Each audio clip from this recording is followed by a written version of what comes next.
What's going on, guys? JSGC here, and we are here for another Manchester City transfer update. We're back in our echoey room, only for the next few days, then we'll be back to normal background. You don't have to worry about that. So, we're still rolling out daily Manchester City transfer updates throughout all of the summer transfer window, so if you want to stay in the loop with the latest Manchester City transfer news, then make sure you subscribe. It is free. Press that red button, press the bell, and put your push notifications on to be notified immediately when I do upload. I'm aiming for 13,000 subscribers. We're smashed past 12,400 subscribers. We've now got 12,500 subscribers right on the horizon. But also, don't forget social media links in the description below and sliding across at the bottom of the screen if you want to go and follow me on my Twitter and Instagram. Email also in the description below too if you want to hit me up for any sponsorships for any videos or any general business inquiries. Leave a thumbs up if you enjoy this video. I am aiming for 500 likes, and also let me know your thoughts in the comments below, as I'm always interested in what you do have to say. And so without further ado, we're going to crack on with this transfer update. We're going to start off with the outs like always, and we have an Eric Garcia update. Now, Sport, unreliable source coming in from Spain, are reporting that Manchester City now want a whopping 40 million euros for Eric Garcia. The price originally started at between 20 to 25 million euros. It was then raised up to 30 million euros. Last week I was saying that it's actually been risen even more, up to 33 million euros, to try and force Barcelona to get their bid higher. City now taking it one step further, 40 million euros. Of course, City, we know we're not going to get 40 million euros. We know we're not even going to get close to that. But the first fee that I'd mentioned there, somewhere between 20 to 25 million euros is what Manchester City would probably be willing to accept for Eric Garcia. They may even be willing to accept an even smaller fee as long as there's some good appearance bonuses placed in there and maybe a sell-on fee. I've heard minimum has to be 18 million euros. Now, Mundo Deportivo from Spain are reporting that Barcelona are set to go in with their second bid this week, and we've got a figure on that. It's set to be risen from 10 million euros from Barcelona up to 15 million euros. Manchester City are expected to reject this bid. Like I said, City won't even contemplate the offer unless it's at a minimum of around 18 million euros. Manchester City, though, trust me, they'll be wanting somewhere between 20 to 25 million euros for the whole deal for Eric Garcia to leave. Barcelona seem happy for him to leave for free next summer, and Man City seem very happy for Eric Garcia to leave for free next summer. So we'll wait and see what happens there. It wouldn't surprise me if an agreement is found before October 5th, transfer deadline day. It also wouldn't surprise me if Eric Garcia stays at Manchester City for the 2020-21 season and leaves for free next summer. Now, we're going to move on to another centre-back at Manchester City, Nicolas Otamendi. Now, Repubblica, a source I haven't heard of until yesterday when they were reporting about Kalidou Koulibaly. Now, all of a sudden, they're involved in all the business of Manchester City, which tells me unreliability. But what they've said was actually quite interesting with Nicolas Otamendi. They've confirmed that Lazio, they're a source based in Rome, so I can believe that to be true. They've confirmed that Lazio are interested in signing Nicolas Otamendi. FC Porto are favourites to sign Nicolas Otamendi, but also Valencia are interested, and a new name has been chucked out there. Interestingly, Inter Milan. Now, it's for no bid has gone in, but a price has been named from Inter on what they're willing to pay for Otamendi, and they are willing to pay 5 million euros. They're willing to offer him 4 million euros a year on a contract, which is 1 million euros more than what FC Porto were willing to offer Nicolas Otamendi for his wages per year. I am not sure if Inter Milan would be looking for a wage contribution from Manchester City like FC Porto are. If not, then I can see Man City accepting that offer. 5 million euros, it sounds slightly low. Considering you're getting Otamendi off the wage book, you're getting 5 million euros. And let's face it, that 5 million euros could be the difference between us signing maybe Kalidou Koulibaly or not. Manchester City could be willing to accept that offer. It's still believed that FC Porto are favourites to sign Otamendi. However, Inter Milan are taking this very seriously. So we'll see what happens there. Now, we're going to move on to the ins. I'm going to address a rumour that came about yesterday just after I published my video. And it comes in the form of Jose Gimenez from Atletico Madrid. Now, AS in Spain, not a reliable source, they were yesterday reporting that Manchester City had made an offer of 89 million euros plus 5 million euros in add-ons for the Atletico Madrid man.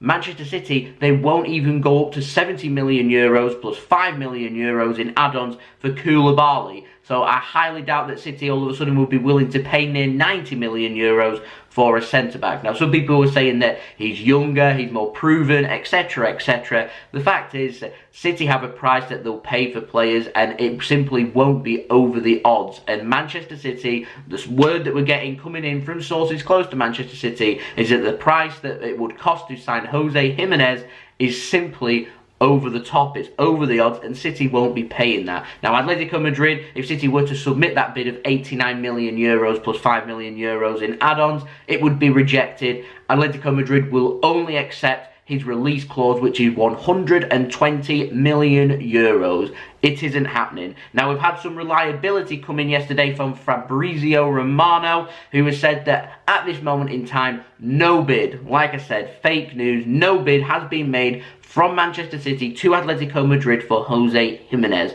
Manchester City are considering making a move for Upamecano, but they consider it a complicated deal. That is due to his release clause becoming active next summer rather than this summer. It's complicated. Instead, Manchester City, they're still working hard on Koulibaly. He remains Manchester City's top target. And interestingly, it's reported that Man City are confident still that they can sign Koulibaly, despite the deal stalling. No agreement on fee. City won't budge on their price. Napoli won't budge on their price either. PSG aren't willing to pay what Napoli want either. Man United's name's even been chucked out there as well. It's all just one big game. It gives you a massive headache, and I would say that City signing Koulibaly, and I've got a Koulibaly update in this, I'd say the likeliness of us signing Koulibaly as each day goes on and we're still no nearer to agreeing a fee, I'd say it's just that little bit more unlikely. Now, quick update on Lautaro Martinez from Inter Milan.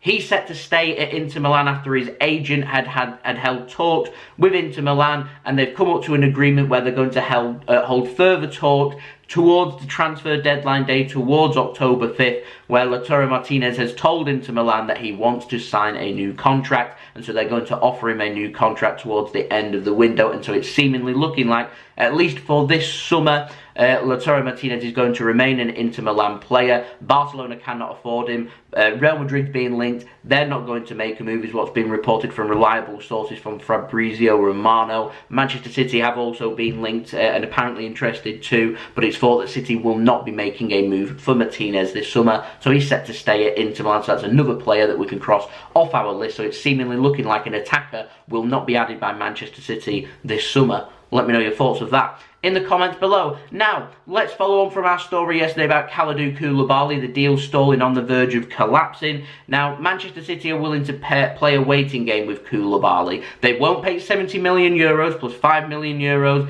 in add-ons. Manchester City are waiting for De Laurentiis, or ADL as I like to call him, because he's got a dead complicated name, but they're waiting for him to buckle, and it's quite simple. He will not buckle. He will get, if Koulibaly leaves this summer, if it isn't 70 million euros plus 5 million euros in add-ons, you mark my words, it will be extremely, and I'm talking like 1 million, 2 million euros, right around that fee either way. He will hold firm. Napoli know that they need to sell for the players. They're simply just going to hold firm. They're going to hold that teams, hope that teams get desperate towards the end of the window, and they will simply meet the price that that Napoli are wanting and they're willing to pay. Napoli will take this as far as possible. They will take this to deadline day if they need to, and so Manchester City are playing a very big risk. There is definitely, and it's becoming more and more evident, it's becoming more and more likely that we may not sign Kalidou Koulibaly this summer. If that is the case, what are Manchester City's contingencies? The only contingencies, if you're talking a short space of time, is City'd have to go to Spain because they've got release clauses. They've got them in Portugal as well, so Iberia, that would be Manchester City's market. So I'm talking Diego Carlos. Ruben Diaz it's going to be a difficult transfer to negotiate. I would have thought it would be Diego Carlos, considering we have already been speaking with Sevilla. 75 million euros is what they want for Diego Carlos, because that is his release clause. City are haggling over €75 million euros deal here for Kalidou Koulibaly. So I don't understand. If City aren't willing to meet the €75 million that Napoli want for Koulibaly, why would they go and do it for Diego Carlos at Sevilla, who, in my opinion, I regard Koulibaly as a better player than Carlos. And I think that would be City's contingency. And like I said yesterday, it's all just a little bit underwhelming, and there is a distinctive possibility that if City will not pay €75 million for a player, we may not sign a centre-back this summer, or should I say a right-sided centre-back this summer. So we're held with the part that if Otamendi does leave, that we've got just John Stones and Eric Garcia operating that right-hand side of centre-back, and maybe a Darabayo as well if he's floating in and around the squad. Considering we've not replaced Vincent Kompany, I regard that as extremely disappointing. I'm hoping we can get something sorted. Like I said yesterday, the deal is cracking, it's getting onto the verges of collapsing. City need to speak to Napoli. Enough of this speaking through the agents. We need to be speaking with ADL and getting a transfer sorted. Everton did it with Alan. They got it sorted relatively quickly. No reason why City can't either. We're getting towards transfer deadline day. We're talking, what 3 weeks or so now.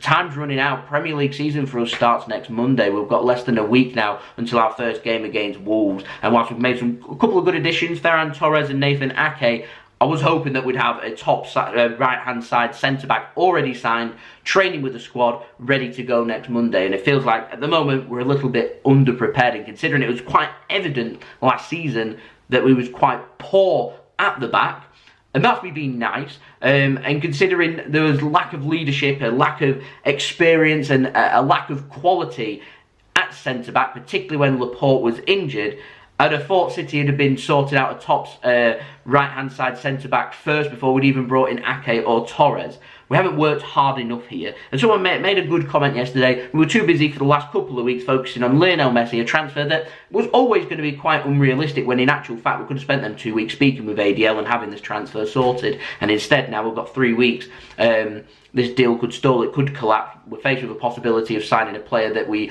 didn't originally plan to buy, or we could face a possibility of signing nobody for that right-hand side of centre-back, which in my opinion, I'll deal with that when it gets past deadline day, and trust me, I will not be happy if that is the case. So there we go. That's been the video. Hope you enjoyed the video. If you did enjoy this video, leave a thumbs up so I know that you enjoyed this video. I am aiming for 500 likes, so any help towards that would be much appreciated. Let me know your thoughts of these transfers in the comments below, as I'm always interested in what you do have to say. Subscribe if you're new around here, press that red button, press the bell and put your push notifications on, and also social media links in the description below, sliding across at the bottom of the screen if you want to go and follow me on my Twitter and Instagram. Email also in the description below too if you want to hit me up for any sponsorships for any videos or any general business inquiries. And I'll be back again tomorrow for the next daily Manchester City transfer update for all of the summer transfer window from now up until October 5th, and I'll probably cover the domestic window as well, so it'll go on for a couple more weeks.